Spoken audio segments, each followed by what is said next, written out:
दोनों हाथ जोड़े।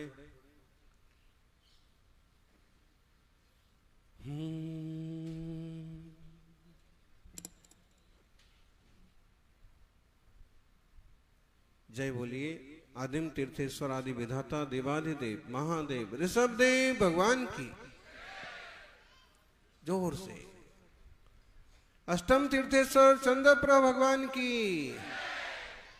वर्तमान जिन शासन नायक वर्धमान महावीर भगवान की। इतने सारे लोग, इतनी कम आवाज।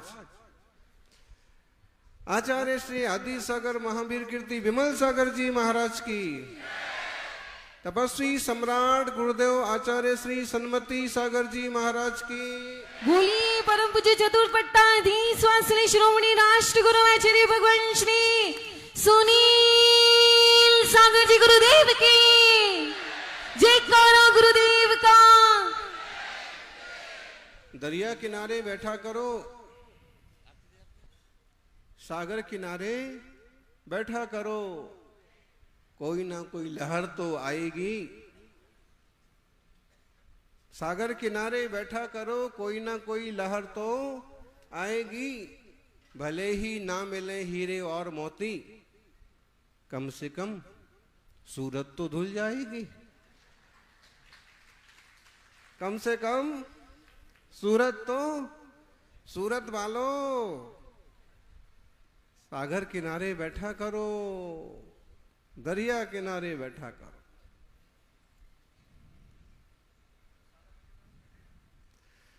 सागर किनारे बैठा करो, कोई लहर तो आएगी। आएगी, आज नहीं आएगी, 15 दिन बाद आएगी, महीने भर बाद आएगी। और भले उस लहर के बाद हीरे और मोती मिले ना मिले, कम से कम उसकी लहरों से सूरत तो धुल जाएगी, शरीर में संडक तो आ जाएगी। आज अपन दरिया किनारे बैठ करके, समुद्र किनारे, बस पर्दा खोले, पर्दे के बाहर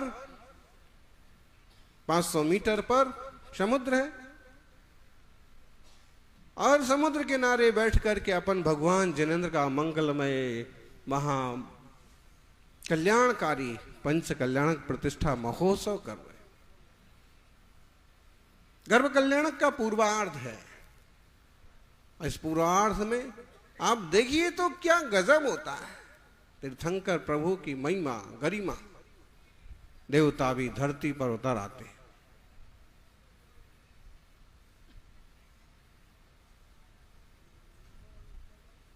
श्री दिगंबर जैन अतिशय क्षेत्र रसभोदधि तीर्थ ऋषभा ओदधि, उदधि मतलब समुद्र, रसभोदधि ऋषभ जहां विराजे हैं समुद्र पास में है। रसभोदधि तीर्थ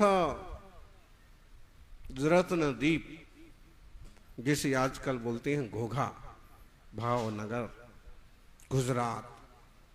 सागर किनारे, सागर किनारे तो इतना सुंदर विशाल जिनालय बना। अभी हम सभी लोग स्वाध्याय के लिए वहीं विराजे थे। पूरा संघ स्वाध्याय तो कम हुआ, मंदिर की सुंदरता की चर्चा ज्यादा हुई। फिर उसमें एक विषय निकल पड़ा आराधना सार में कि साधु को शत्रु में, मित्र में, वन में, भवन में, घर में, शमशान में, अच्छे में, बुरे में, सब चीज में समता भाव धारण करना चाहिए। तब हमने कहा कि संसार से संबंधित चीजों हो तो हमें उनमें अच्छा बुरा का हिसाब नहीं लगाना चाहिए, लेकिन कभी सुंदर विशाल जिनालय देखने को मिले तो उसकी सुंदरता की अनुमोदना करने से भी शुभ का ही लाभ होता है, शुभोपयोगी होता है, परिणाम की विशुद्धि होती है। हाँ, ऐसा दिव्य जिनालय कभी वो राजा श्रीपाल आए होंगे, वो जिनालय कैसा दिव्य रहा होगा। अब वह जिनालय तो हमने नहीं देखा, उसके ऊंचे ऊंचे शिखर तो हमने नहीं देखे, उसकी ऊंची ऊंची ध्वजाएं तो हमें पता नहीं है, उसका विशाल परिसर भी हमें पता नहीं है। लेकिन इस जिनालय को देख करके थोड़ा तो अंदाज लगा सकते हैं कि जब इस युग में यह इतना सुंदर जिनालय बन गया तो उस युग में कैसा महान जिनालय रहा होगा। कुमार भाई,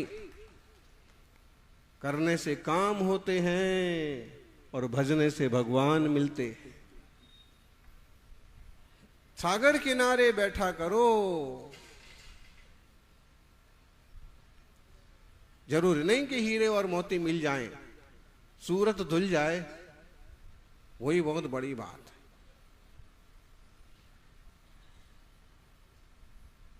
समुद्र किनारे बैठने से जैसे शीतलता का एहसास होता है, ऊंची ऊंची तरंगों का आनंद आता है, वैसे मुनिराज भी सागर कहलाते हैं।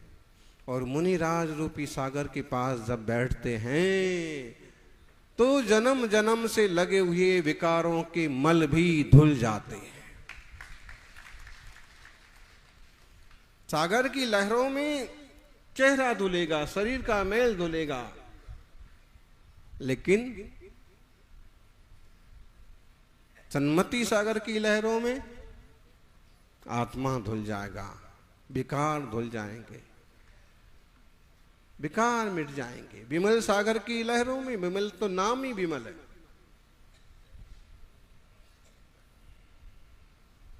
कुमार भाई ने जगह जगह विमल सागर जी आचार्य श्री के फोटो लगा रखे। क्या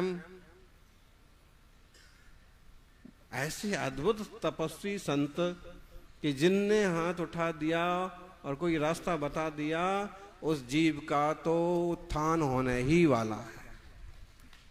ये काम कर भाई, इसमें तेरा, और रास्ता खोल दिया। और उनने इनका धर्म ध्यान का रास्ता खोला तो इनने गुरु के वचनों का सम्मान रखने का रास्ता खोला, धर्म ध्यान में चित्त लगाया।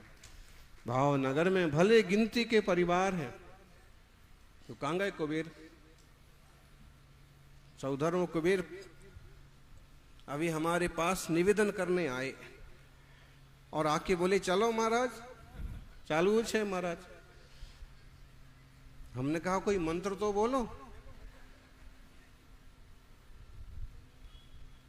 तो आड़म ताड़म कुछ ना जानम, अब तो बस चलो, ध्यान रखो, ज्यादा जानने वाले तो पीछे रह जाते हैं और आज्ञा में चलने वाले आगे बढ़ जाते हैं। गुरु के सामने बहुत ज्यादा ज्ञानी मत बनो, गुरु के सामने तो शिष्य भक्त बन लिए, आज्ञा में चल लिए तो ही बेड़ा पार हो जाता है।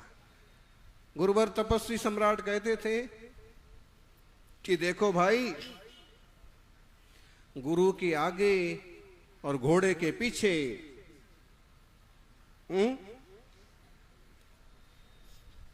गुरु के आगे और घोड़े के पीछे कभी नहीं चलना। क्यों? क्योंकि अगर गुरु के आगे चलोगे लात पड़ जाएगी, पूरी लात मारेंगे। गुरु लात मारे ना मारे, एक तरह से गुरु की आसाधना। आपका नाम क्या है? ज्ञानी ईशान, हाँ अपूर्व अवसर। अब कल आगे आगे चल रहे थे आप, फिर और एक और थे वो गोल मटोल। ऐसे वक्त पर आगे चलना पड़ता है। गुरु जी को रास्ता पता नहीं है, संग को पता नहीं है किधर से किधर मुड़ना है, तो रास्ता जब जरूरत होती है, खतरा होता है, तो शिष्य भक्त आगे आगे चलते हैं। लेकिन जब सामान्यतः सम्मान की बात होती है तो गुरु आगे चलते हैं और शिष्य पीछे चलते हैं। आज सुबह भी कुछ युवा आगे आगे चल रहे थे।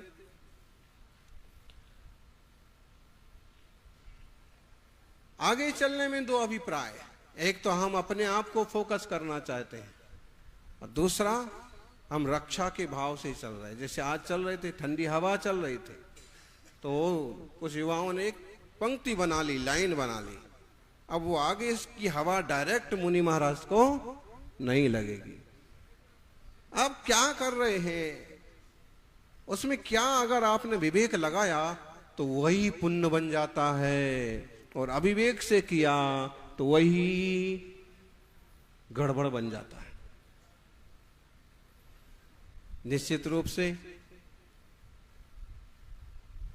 संतों के सानिध्य का असर तो पड़ता है।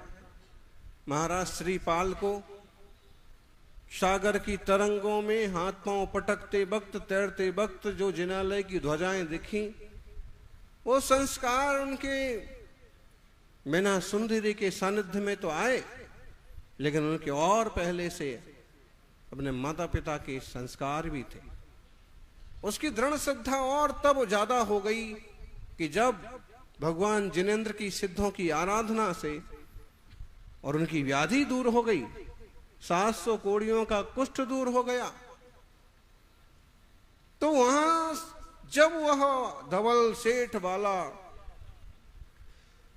घटनाक्रम बना, तब सबसे पहले उनको नमोकार मंत्र याद आया,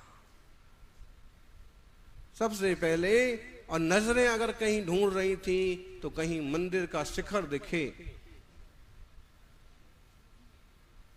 सत्संगति का, मुनियों की संगति का कैसा प्रभाव होता है। धर्मात्मा जीवों का संयोग मिले, एक परिवार में धर्मात्मा जीव एकत्रित हों, परिणाम की शुद्धि होती है। सौभाग्यशालियों, आज तक जितने भी जीवों का कल्याण हुआ है, मुनियों के सानिध्य में विराजने से।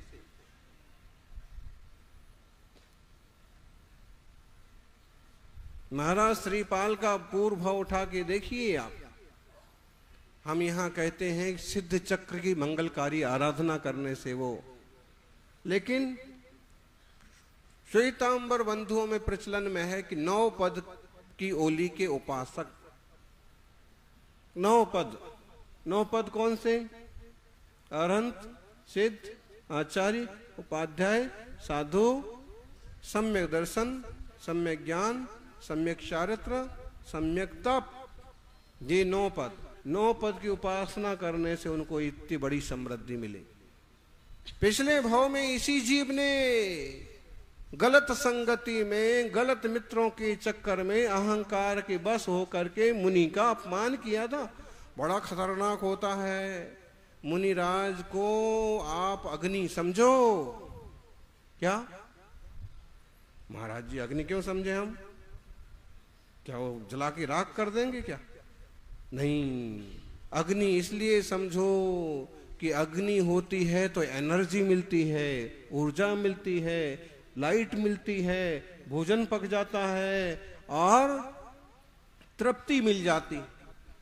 और अगर अग्नि में हाथ डाल दिए, अग्नि का त्रासकार करने के लिए उसमें हाथ पांव चलाए, तो नुकसान किसका होगा? मतलब है मुनिराज देवशास्त्र गुरु की अगर आपने सेवा शुश्रूषा की, उसका सानिध्य लिया, तो जीवन में उन्नति होगी, लाभ होगा, शांति सहजता बढ़ेगी।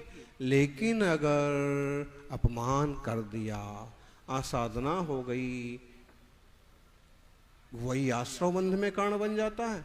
700 सुभट दोस्त साथ में हैं, खुद राजा हैं, जवान हैं, पैसा है, कितना गुरूर होगा। आजकल देख लो आप, सरकार में विधायक मंत्री वगैरह कुछ बन जाते हैं तो लोग कितना उछल कूद करने लगते। कोई कोई होते हैं जो धरती से जुड़े हों, जैसे आज वो मेयर आए थे, कल भी आए थे, तो कल उन्होंने बैठे बैठे एक बात बताई कि महाराज जी ने कोई जन्मजात राजनीतिज्ञ नहीं हूं और ना मैं कोई बहुत बड़े परिवार से आया हूं, मैं तो एक लारी वाला आदमी हूं। क्या? स्ट्रीट वेंडर, ठेला गाड़ी पर अपना काम धाम करता था। फिर ऐसा संयोग बन गया कि यहां तक आ गया। आप तो मुझे ऐसा आशीर्वाद दो कि मैं जनता की सेवा अच्छे से करता रहा।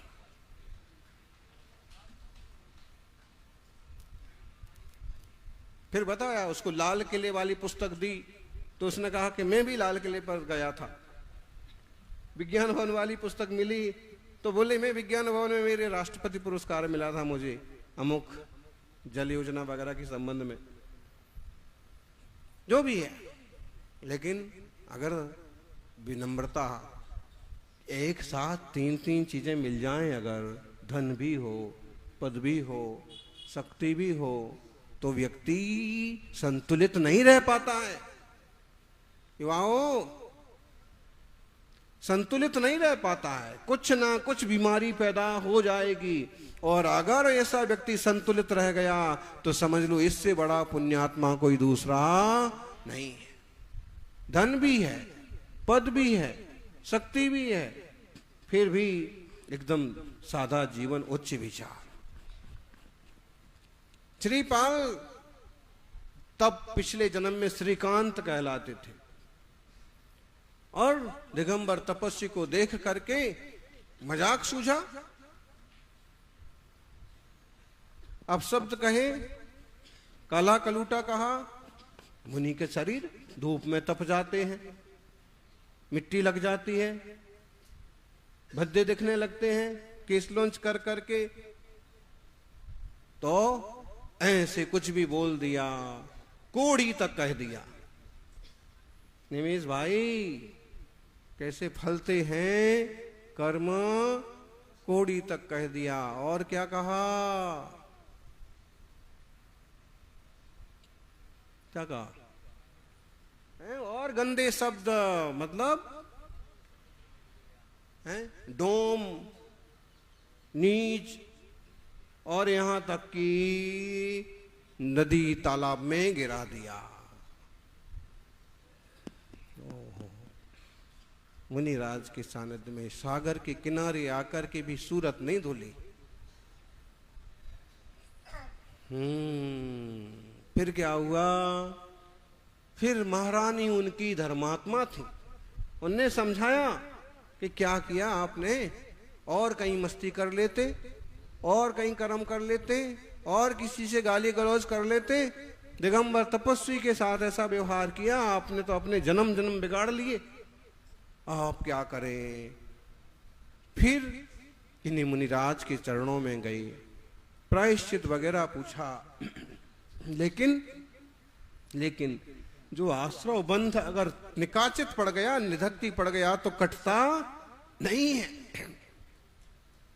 जो पाप काटने के साधन हैं, तुमने उनसे मनोरंजन कर लिया, उनसे, उनके सानिध्य में ही पाप कर लिया, तो फिर क्या होगा। तो कुछ तो मिटा, कुछ तो कटा, पुण्य इतना तो मिला कि अगले भाव में राजा श्रीपाल हुए, संपत्तियां मिली, अच्छा परिवार मिला, लेकिन जो जो मुनिराज से कहा था वो सब उनको भोगना, जो भी निमित्त मिला, लेकिन कोड़ी हो गए।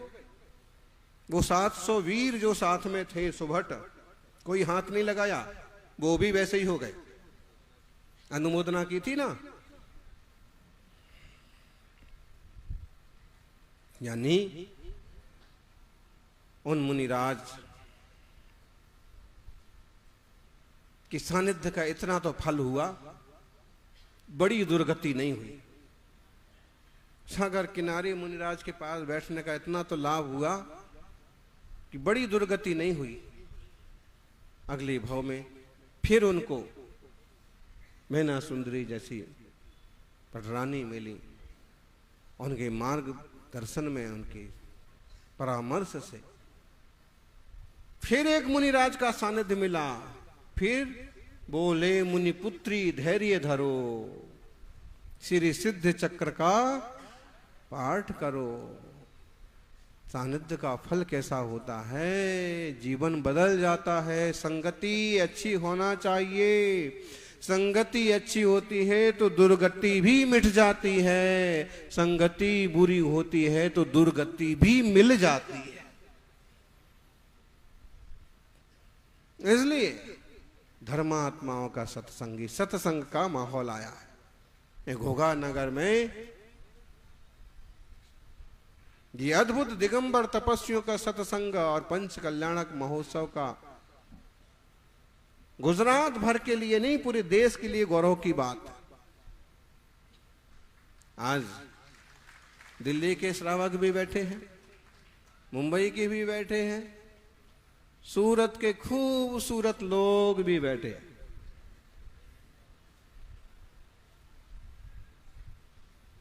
अहमदाबाद के भी हैं, राजस्थान के भी हैं, अच्छी बात है। जो लोग इस तरह के धार्मिक आयोजनों में प्रभु के सानिध्य में, गुरुओं के सानिध्य में निज स्वरूप को समझने का पुरुषार्थ करते हैं, आत्म तत्व को समझने का उत्साह रखते हैं, निश्चित रूप से उन सब जीवों का कल्याण होता है।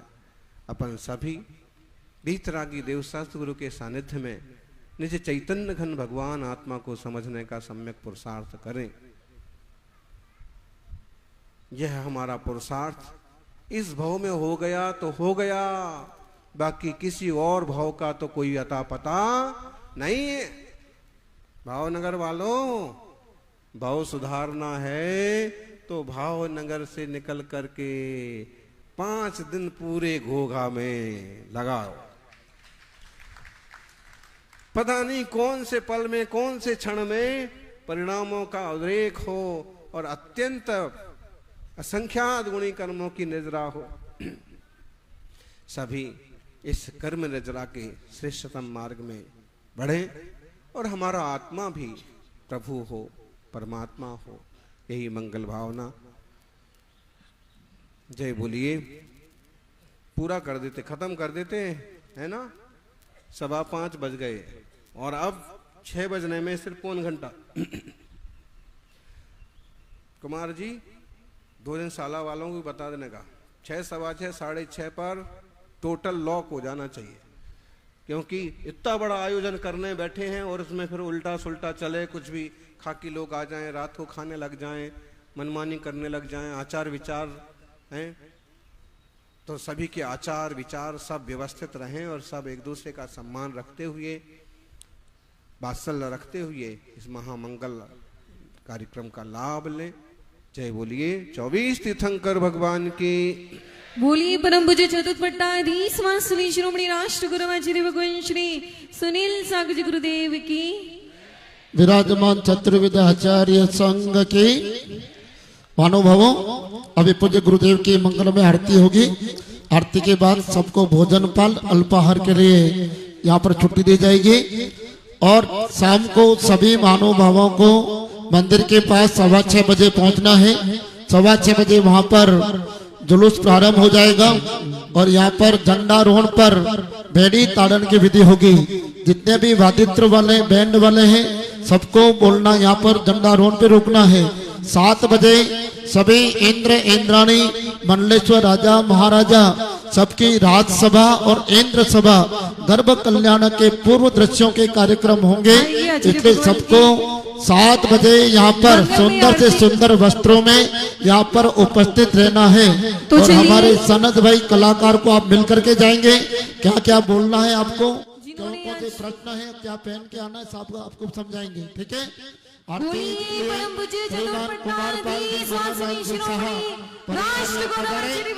गुरुदेव की मंगल में आरती करेंगे। आरती के बाद में हमारे अमृत भाई डोटिया का, सूरत वालों का सम्मान होगा। सभी ट्रस्टी सम्मान की तैयारी रखेंगे और अष्ट कुमारी का है, सभी यहाँ पर मंच पे आ जाए। अभी तीर्थ जल लेने के लिए जाना है। पंडित संजय जी और कमलेश जी पंडित जी अष्ट कुमारिकाओं को लेकर के जाएंगे और तीर्थ जल लेकर के आएंगे। आरती करता परिवार पधारे आएंगे। सौभाग्यशाली परिवार जिन्होंने इस आरती के सौभाग्य को प्राप्त किया है वे शीघ्रता पूर्वक आएंगे और आचार्य भगवान की पंच परमेष्ठ के पूर्वाचार्यों के मंगल में आरती करने का लाभ लेंगे। बोलिए परम पूज्य मुनि कुंजर आचार्य शिक्षण आदि संघ जी महावीर कीर्ति जी मल संघ जी महाराज की। बोलिए परम पूज्य तपस्वी सम्राट तपो मार्तंड आचार्य शिक्षण सन्मति सागर जी गुरुदेव की, जिनके आशीर्वाद और कृपा से महान पंच कल्याण प्रतिष्ठा महोत्सव संपन्न हो जा रहा है। दिल्ली से जो भक्त मानव पधारे हैं सभी गुरुदेव के चरणों में त्रिफल अर्पित करके आशीर्वाद प्राप्त कर रहे हैं। आरती करता परिवार पधार जाए। हाँ माता जी आरती चालू करो। यह विधि मंगल आरती कीजे, पंच परम पद भज सुख लीजे। पहली आरती श्री जिन राजा, हम तदि पार उतार जी आज। दूसरी आरती सीतन कीनी, सुमरन कर तविटे भव पीरी। तीसरी आरती सूर्य मुनींदा, जन्म मरण दुख दूर करींदा। चौथी आरती श्री विजाया, दर्शन देखत पाप पलाया। पांचवी आरती साधु त्यारी, कुमति विनाशन शिव अधिकारी। छठी 11 पति मातानी, शावक वंदो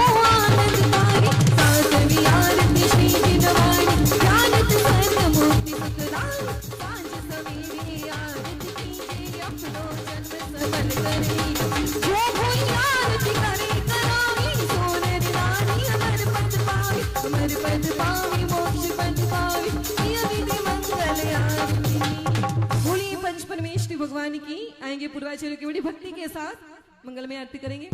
मैं तो आरती उतारू रे अंकली के आदि के, ओ जय सूर्य आदि सागर जय